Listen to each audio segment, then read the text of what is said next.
It's weekly wrap-up time, and it is Halloween week.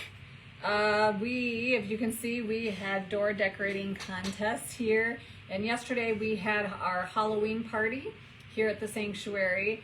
It was very cute. Joan dressed up as a pirate. Elise dressed up in her cat cape and was going around and doing trivia and handing out candy. She had a couple trivia questions that maybe you guys can answer now. I have to remember what they were.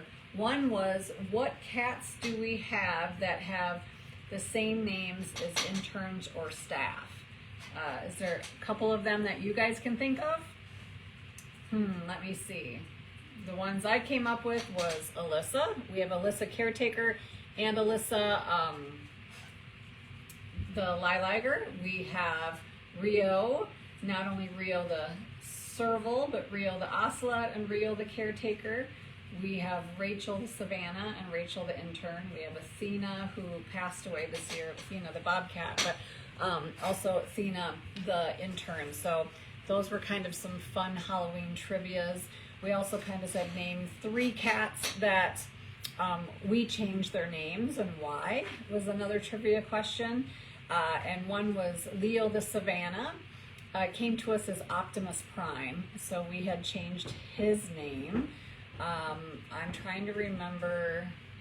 Oh, Aurora the Caracal's name was Isis before coming to us, and it was at a very sensitive political international time, so we changed her name to Aurora instead of Isis. Then we had Lynxie, which was Mondovi. He came to us named Lynxie, but since he's a bobcat, we didn't like that they named him Lynxie. So Mondovi, he got that name of a street sign we saw on the way driving him home for his rescue. So that was some fun things. We also did door decorations where teams got to decorate doors. Most of them are cat themed. There was a really, really cute one. We'll do a post of it over the next few days of all the Halloween doors, but it was a Trader Josie's. And so not only did they decorate the door in Trader Joe's theme, but it was Trader Josie's. All the team members, the interns and caretakers that did that door came with aprons, the Trader Josie's aprons and name tags. They did just a stellar job. So it was fun to have a little bit of games yesterday and a break from the heavy work of Sanctuary World, and so we'll share that. Wondering what all of you guys are doing for your Halloween plans. We will have people here working Halloween night. As you can see, the cats have gotten tons of pumpkins, and there's been a lot of Halloween enrichment given out too. So over the next few days, you'll get to see more of those special Halloween enrichments and things like that. Some updates. Last time we were here, Tygger, the Bengal, was in the hospital from a UTI and a blockage. And the good news is he is back out in Catio Town. He did really well, but then he had a few setbacks. But he's on medication that helps his bladder contract and helps him go to the bathroom. And so I think he's happy to be back out in Catio Town. He was curled up in a bed when I went there and saw him today, and a huge, huge call out and thank you to Dr. Campbell, who spent, I think, 4 nights here just making sure that he could check on him every 3 hours. And then another shout out to the overnight caretakers who checked on him around the clock, making sure that he was urinating and that there wasn't a blockage. So he's doing great. We had our loss of Benny, the office cat, so it's definitely been hard on office staff, even though he lived a ripe old age and had 9 lives and told us every day that maybe the next day might be his last. And so for the last 3 years, we were saying goodbye to him, but you never know, it's going to be the day it is, and that's the hard thing. But life is a lot quieter here in the office, but what we've done in the past, and you might see when we walk around, is whenever we've had an office cat that has passed away, we get a little life-size wall decal of them, and we put them on the wall around the office. So Cashmere, Oreo, Remo, I mean, just Cinders, I mean, can name them all, are on the wall. And we added Benny's sticker to the wall in Joan and Jody's office, who used to be Lynette's office, because Lynette, our former admin person, definitely was Benny's caretaker for many, many years. And not only did she reach out, but a wonderful staff member from 7 years ago, who was an intern here and a seasonal caretaker, remembers Benny living in the bunkhouse with them. And she sent just lovely videos and photos of Benny. And of course, the video was him screaming his lungs out, because he was always such a vocal cat. So, you know, it's always hard to say goodbye, but when they've lived a really, really, really long life and loved by so many people, it's the most we can ask for a cat and humans. So thank you guys for all your lovely, lovely thoughts. And Dahlia is doing really well. When I go out there now, both Emery and Squirrels are on the counter with her, and so that's been really nice to see that she's gotten some new friends now that Benny's been gone. Another thing is, I will probably we'll get a sponsor update out on everybody, but today we actually sedated Lioness Nasha, who arrived from Oregon. When she came, she had a little mass on the back of her neck, and we assumed it was lipoma, but we wanted to double check. So we sedated her because the mass looked a little bigger today, and it was removed.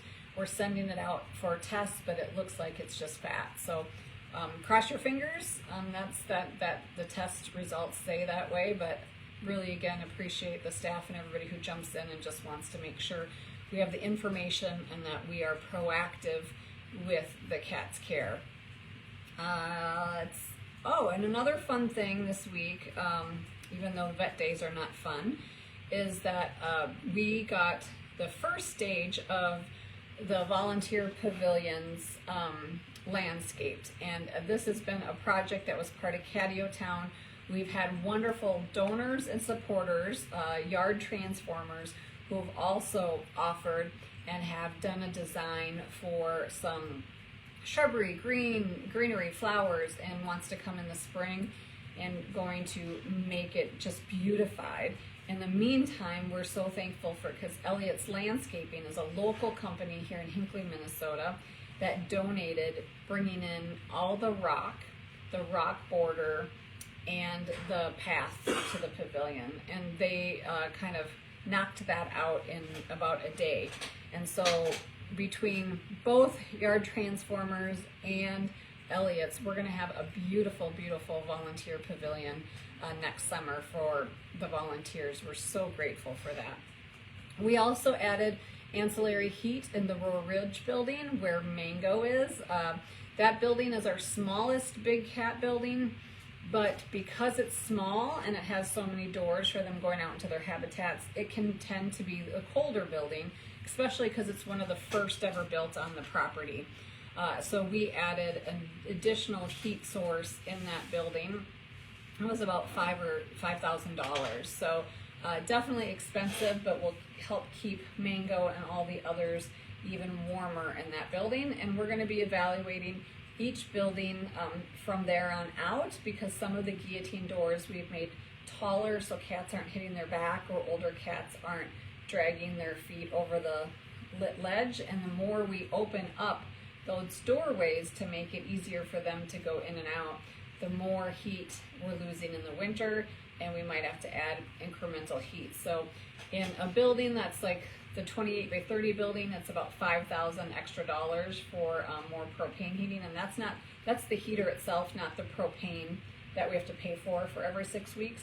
But in Feline Meadows, which is a really large building, that could be up to $12,000 more to install. So it's things that we are going to do and always will step up to do to make sure our animals are as comfortable as possible 24/7, 365 days a year, and even in Minnesota winters.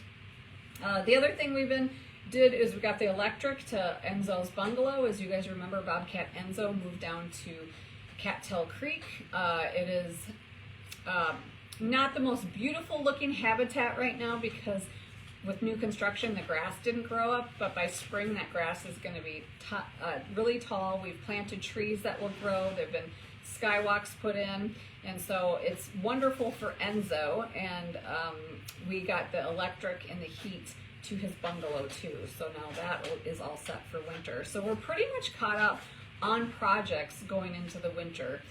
We always say, wow, if we had 12 months out of the year where we could build habitats and do what we do, it would be amazing what we could do. But in Minnesota, we kind of have to stop for the really freezing temps and the deep snow. So, but I'm just so thankful for the staff, team, vendors, volunteers who got so much of these projects done. Usually this time of year, we are clamoring, we are stressed, we are up against the clock, and we are in really good shape this year, really good shape. Also, Gina and I and the other staff have been spending a lot of time interviewing for open positions here at the sanctuary. As you know, Judson moved on to his new wildlife in the fishing, as a fishing guide. And so we definitely want to fill that, and Olivia is part-time. We have some wonderful, wonderful media interns that let's give a round of applause to. They have done an amazing job over the last week on their own with Olivia's direction, and we want to fill that content creator position because we want to ensure the seamless information, video, photos, transparency out to all of you. And so we've been doing interviews and candidates and second interviews, and so we're hoping in sometime in the near future we'll be able to announce new members of our team to you that I know you will grow to love as well. So that's just kind of taking a lot of time because it's always important to find the right fit for the candidate and the organization. And as we know, we're in Minnesota, so it needs somebody that's hardy for all seasons, somebody that's willing to relocate or commute to our area, and then somebody that can bring us some expertise to continue to grow our mission and message to new audiences. Just like a lot of you guys found us, I know, on Facebook, that's not how it's happening anymore. So we have to look at new avenues, different social media ways, different outreach ways to bring more people to the mission so that we can rescue and save more lives. Let's see. What else has been going on here? There's been just, it's so hard for me. I was going to read you guys all the list of cats who had maybe a vomit today or not. I do know that Snow and Storm, they discovered quite a few feathers in their enclosure, so it looks like Snow and Storm caught some wildlife. We do know that we looked the other day in the office and all the cats were looking at one spot direction. And whenever I say that, I say to everybody, if you ever are worried about a breach of security, wildlife, or anything, if all the cats are looking away, look that direction. Well, when I came in, the cats were all looking down at the kitchen floor, and squirrels had grabbed a mouse, which we've never seen one in the animal care center, and all the cats were watching. So I grabbed Bobby, and he safely saved that mouse and let it back out into the wild. Squirrels was not happy that we removed her toy, but it's just never a dull moment here, and why mice want to live at a sanctuary of cats is beyond me. They're really playing Russian roulette. But that's what kind of my updates for the week. It's a short week. Short weeks mean that I've been doing a lot of office work, a lot of business planning and budgeting for next year. And so the good news is when there's not a lot of updates, it means the cats are doing well. There's nothing major that has happened, which we're really, really thankful for. There'll be some updates on some final cat moves and mergers. As you guys know, Buddy moved to Roar Ridge next to Mango last week, and is every day he's getting a little more confident. And we were only going to give it a week, and if he wasn't confident living next to the big cats, we were going to move him. But he's making strides, and they put up a trail cam in the building and saw him in the building 3 times overnight. when we see him, he's always outside in the dog loo or den box. And so we want to make sure he's using that building in the winter when he needs it. And so that's what they're monitoring now. But when we drove around today, he was up at the fence taking treats and things like that. So he's getting more comfortable. But, you know, sometimes you move a bobcat next to a big cat and they think they can take those bobcats on. Buddy is, you know, over 20 years old, so he's gained some knowledge and he's being cautious. Mango grabbed some of her enrichment the other day, and old piece of paper from her Halloween enrichment, and she brought it over to the fence, and Gretchen told us that she was showing it to Buddy, like trying to show off or offer him some of her enrichment. So that was really, really sweet. But again, things are going well here. We'll continue to update, and you need to stay tuned next week. The beginning of the week, we've got some fun things to share, but Give to the Max Day and Give to the Max launches next week. Early giving starts November 1st, so you'll see some messaging on that.